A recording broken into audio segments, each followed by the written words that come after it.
നമസ്കാരം. Good morning to you all. സ്വാഗതം ചെയ്യുകയാണ് ട്രേഡർ ഓപ്ഷൻ ട്രേഡറിലേക്ക്. ഞാൻ നിങ്ങളുടെ സ്വന്തം ഗുരുജി. ഞാനൊരു സെബി രജിസ്റ്റർ അഡ്വൈസർ അല്ല, അതുകൊണ്ട് തന്നെ വീഡിയോയിൽ പറയുന്ന കാര്യങ്ങൾ സ്റ്റഡി പർപ്പസിനായിട്ട് യൂസ് ചെയ്യുക. ആദ്യമായിട്ട് ക്ഷമ ചോദിക്കുകയാണ്. കുറച്ച് ദിവസമായിട്ട് വീഡിയോ ഇടാൻ പറ്റിയില്ല. കാര്യത്തിൽ വർക്കിന്റെ പ്രഷറുണ്ട്. ബാക്ക് ടു ബാക്ക് വർക്കായിരുന്നു, ഭയങ്കര വർക്കായിരുന്നു. എങ്കിലും ടെലഗ്രാമിൽ നമ്മുടെ ലെവൽസും പിന്നെ പോയിന്റ് ഓഫ് കൺട്രോളും അത് റെഗുലർ ആയിട്ട് നമ്മൾ ടെലഗ്രാം ചാനലിൽ ഇട്ടുകൊണ്ട് തന്നെ ഇരിക്കുന്നു. ഡെയിലി ഇടും. ഇന്ന് കുറച്ച് സമയം കിട്ടിയോണ്ട് ഇത് ഇടണമെന്ന് തോന്നി.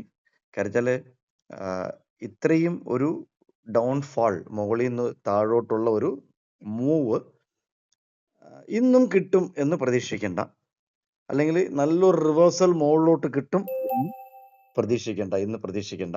കാര്യം വെച്ചാൽ ഇന്ന് ഒരു സൈഡ് വേ മാർക്കറ്റ് ആയിരിക്കും, ബാലൻസ് മോഡായിരിക്കും. ഈ ലെവൽസ് നിങ്ങൾ, ഇത് നിഫ്റ്റി ഫ്യൂച്ചറിന്റെ ചാർട്ടാണ്, ക്യാൻഡിൽ സ്റ്റിക്കിന്റെ 15 മിനിറ്റിന്റെ ചാർട്ടാണ് നിങ്ങൾ കണ്ടുകൊണ്ടിരിക്കുന്നത്. നമുക്ക് ചുരുങ്ങിയ ലെവൽ ഇതിന്റെ അതായത് ഫ്ലാറ്റ് ഓപ്പൺ ആയാൽ, നിഫ്റ്റി ഫ്യൂച്ചർ ഫ്ലാറ്റ് ഓപ്പൺ ആയാൽ ചുരുങ്ങിയ ലെവൽ എന്ന് പറഞ്ഞാൽ 25,285 നമുക്ക് 25,095 ആണ് ലെവൽ. ഈ രണ്ട് ലെവലിൽ ചുരുങ്ങി നിൽക്കാനുള്ള സാധ്യതകൾ കൂടുതലാണ്. നിങ്ങൾ ഈ ഫാള് കഴിഞ്ഞ ഒരു 3 ദിവസങ്ങളായിട്ട് നിങ്ങൾ ഫാള് റൈഡ് ചെയ്ത് നല്ല പ്രോഫിറ്റ് റെഡിയാക്കി വച്ചിട്ടുണ്ടെന്നുണ്ടെങ്കിൽ, ക്യാപിറ്റലിന്റെ കൂടെ പ്രോഫിറ്റ് ആഡ് ആയിട്ടുണ്ട് എന്നുണ്ടെങ്കിൽ അത് സൂക്ഷിച്ചു വെക്കുക. ഇന്നൊരു ഓപ്ഷൻ ബയറിന് പറ്റിയ ദിവസമല്ല എന്നാണ് ഈ ചാർട്ട് നോക്കുമ്പോഴത്തേക്കും. പിന്നെ മാർക്കറ്റ് പ്രൊഫൈലിന്റെ ഇൻഫർമേഷനും ന്യൂവാൻസസും അതേപോലെ നമുക്ക് കുറച്ച് കാൽക്കുലേഷനും, ഓപ്ഷൻ ചെയിൻ ബേസ് ചെയ്തിട്ടുള്ള കുറച്ച് കാൽക്കുലേഷനും പറയുന്നത് ഇതാണ്. 149 ആണ് ഇന്നത്തെ പോയിന്റ് ഓഫ് കൺട്രോൾ. ഒരു 10 രൂപയുടെ ഡിഫറൻസ്, ഇന്നലെ 159 നമ്മൾ പറഞ്ഞിരുന്നു.